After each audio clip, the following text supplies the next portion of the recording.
U.S. futures move higher and European markets recover on talk of Greece avoiding a referendum vote as Prime Minister George Papandreou's party was thrown into disarray following a series of defections, leaving it without a majority in Parliament. Mario Draghi is expected to play it safe at his first policy meeting of the ECB as president, seeking to project calm in the escalating Eurozone crisis. Back in the States, we have a packed earnings calendar including MGM, P&G, LinkedIn, and Starbucks, as well as October same-store sales, ISM data, September factory orders, jobless claims, natural gas inventory, and finally, Groupon's widely anticipated offering is expected to price tonight. I'm Jill Malandrino with The Street, and the morning call starts right now.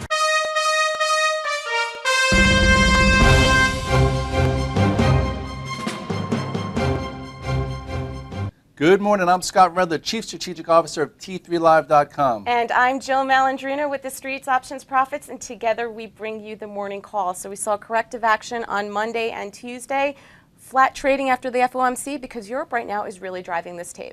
Yeah, Europe is definitely driving the tape, and yesterday did help. You know, Ben Bernanke always comes in and he always soothes the market a bit. What was important about yesterday is that it held a very important technical level. It was a different level than we've held during the entire month of October. During the month of October, we held that 25% retracement level. What that did is it kept a lot of pent-up energy, meaning shorts were always trapped and longs had to get in so fast. By that two-day harsh down move, it took some of the momentum out of the tape, but a 38.2% retracement hold is still showing commitment to the move. So if you take a look at the chart, Jill, you will see that we are still intact, but the trade has changed a little bit. Right, so we have a lot going on today. We have October same-store sales, ISM data, a slew of earnings reports, factory orders. So how do we set up going into the trading day today? Well, again, if we just turn to the chart can give us a nice little roadmap here. This was a support that held yesterday. If you look at the chart, I'll tell you real quickly from the beginning, obviously that was that Tuesday bottom. That's when the bulls took back control and the bears lost it. This is when you saw some commitment. This is when we had a little bit of a 25% correction. We crossed this downtrend, and then we've been in this ascending up channel the entire time.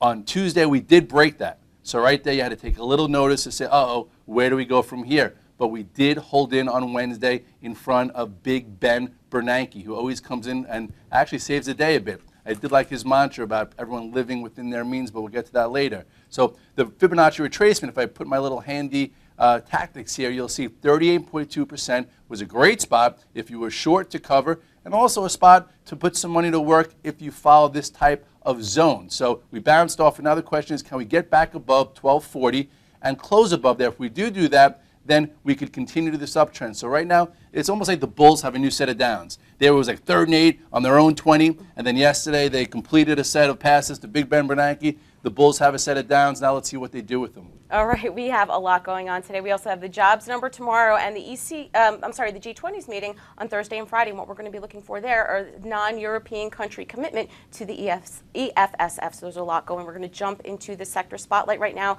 with my favorite, the ag names. CF reported, that's one of the biggest names in the group. Morgan Stanley initiated on the space, calling out Caterpillar as their favorite name. So let's take a look at CF. Yeah, CF yesterday, we came in and we saw the earnings. The earnings at face value didn't look great, and the stock was down. And I said, typically from what I've seen as a trader, even if these ags names don't report great earnings and they open down, sometimes they go positive and go. And boy, did that happen with CF. Take a quick look here. It actually opened down a bit, and then it was a great trigger once it traded through the previous day's high, and this was about 164, and it closed on the highs of the day. They couldn't sell it off. And now you're right at this resistance area. I think if it could just hang out here a little bit, traders will be buying this thing above 170, and this ag is in the game for new highs for the year. Moving along to Potash, another name that trades in tandem with this one. Is this one lighting it up as well?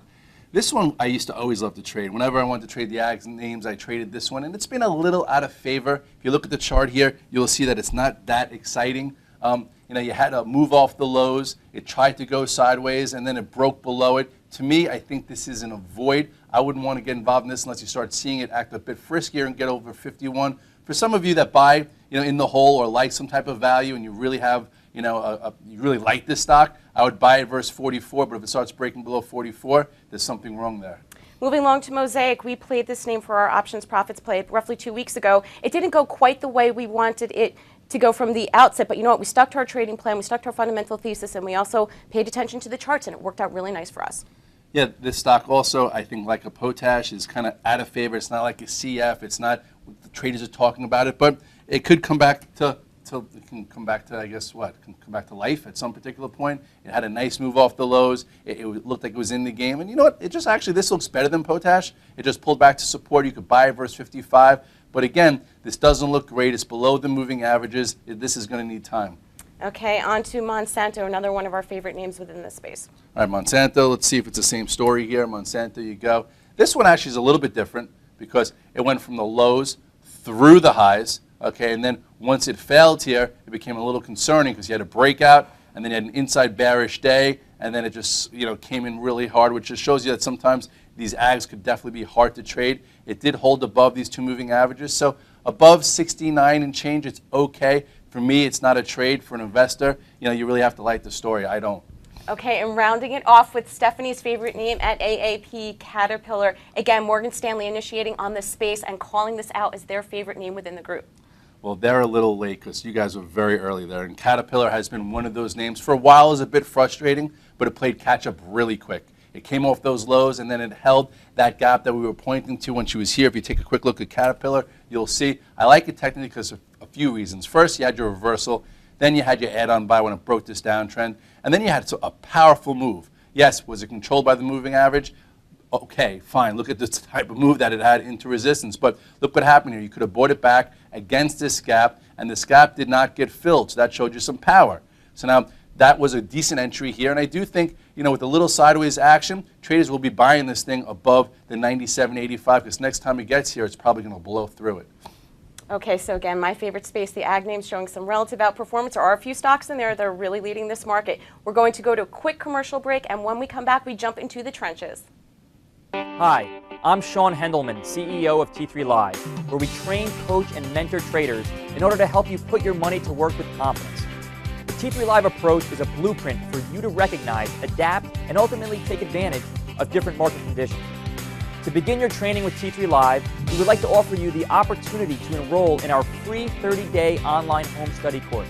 Fill in your name and email address, and I'll see you on the other side. Welcome back to the morning call. We jump into the trenches, continuing on the theme with earnings plays. If you are reporting a solid quarter, if you have solid guidance, you are getting rewarded. And Qualcomm, again, played out our thesis. They had a fantastic quarter, fantastic guidance last night.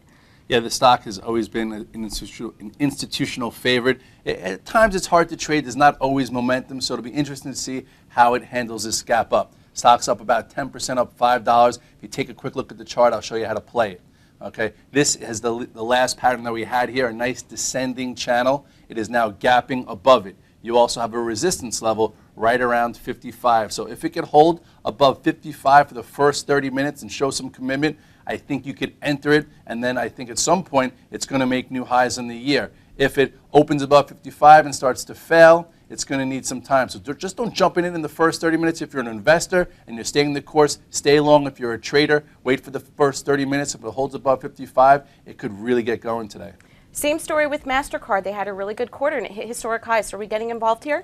Well, MasterCard is just another story where you could be an investor. We've talked about it many times. We've shown the technical strength above all the moving averages. And then if you're an investor, some say you can't make money as an investor. We say you can. We also say you can time the market. But yesterday, MA opened at historic highs. If you're an investor, you got paid. But as a trader, just like the Qualcomm, I don't want to see you get sucked in too early because MasterCard did open up at new highs. You can look at the chart, but it closed off the highs. So it wasn't an easy trade yesterday. So as far as a trade, right now what you want to do is you want to see this. You want to see it hold this earnings gap. You want to see it go sideways for a little bit. Once it proves it can hold it, maybe a nibble as a trader or if you're not involved. And then once it gets above yesterday's high, then you could see some momentum. For right now, it's probably going to have to absorb this earnings gap just the same way Google's been trying to absorb that earnings gap above 580 for a while. Refiner Tesoro reported last night. We spoke about them on Thursday's morning call. Last week, the group itself caught a bid with reports from the Daily Mail that Reliance was looking to buy Valero for $48 a share. So let's see how they performed and where are we looking to set up for a trade? This group has been a relatively out-of-performer since the lows. For a while, the group was lagging, and then all of a sudden it came off those lows with power. They've held higher. They've been actually trying to edge up as we've just corrected. This TSO has a really nice pattern. I was just looking at it before.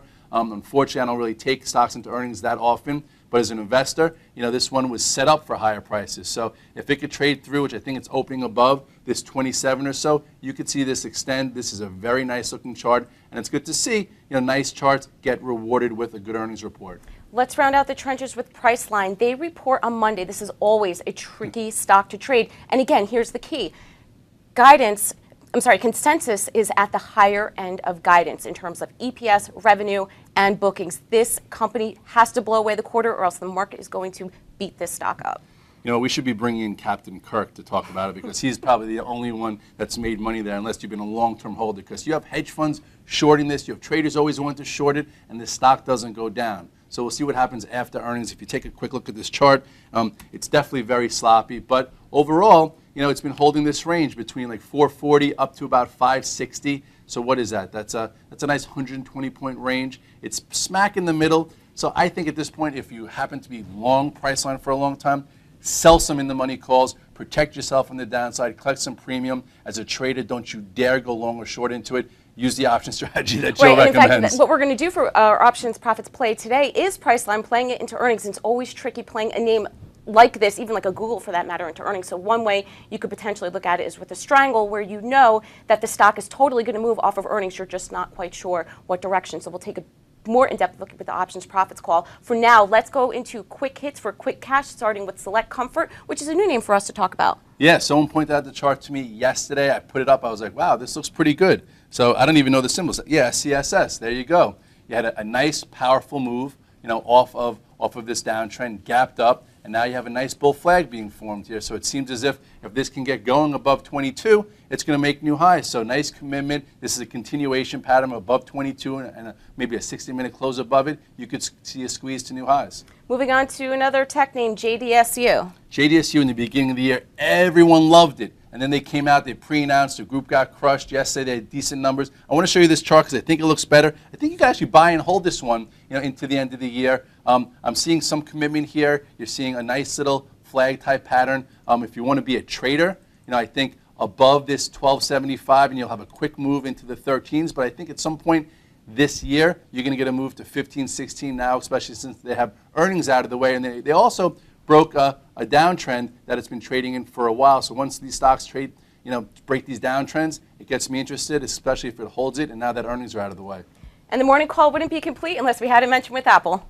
Well, Apple showed a little relative weakness yesterday. It's definitely frustrating. Traders are used to seeing relative strength from Apple. They're used to seeing action, but Apple's been just stuck in this box. If you take a quick look here, you almost have to just leave it alone until it resolves. As an investor, you can still be tier 1, but it's getting a little concerning that this island top has not been filled yet. It's still holding above the 50-day, but if it starts to get below this 393, I would think traders are actually be shorting this, and you could get a move down to the 200-day. So watch this as your line in the sand, and if you're an uncommitted investor, this is your out.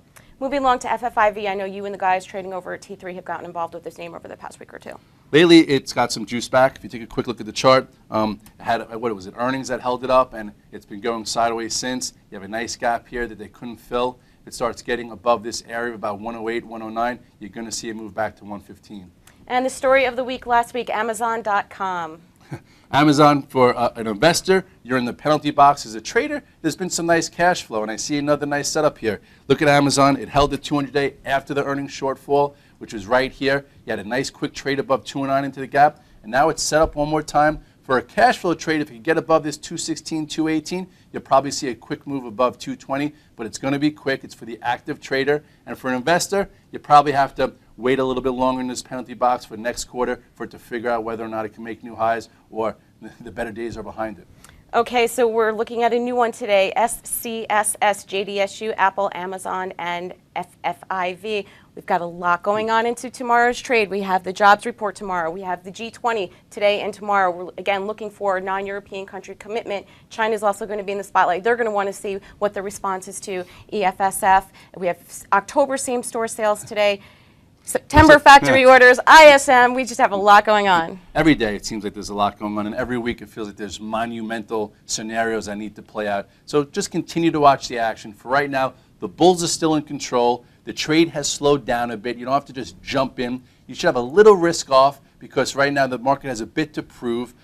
Support right now stands around 12.15 to 12.20. That's where we bottomed. That could be your line in the sand to trade against. And you know now resistance is around 12.40. We get above 12.40, you could probably see a squeeze to about 12.55. Now if we can close back above 12.55, over the course of the next session or two, I think the bulls are back in full control, and then we'll look for even more opportunities to get involved in. All right, everybody, good luck, buckle up. It's going to be an interesting 2 days. Have a great week. That's your morning call.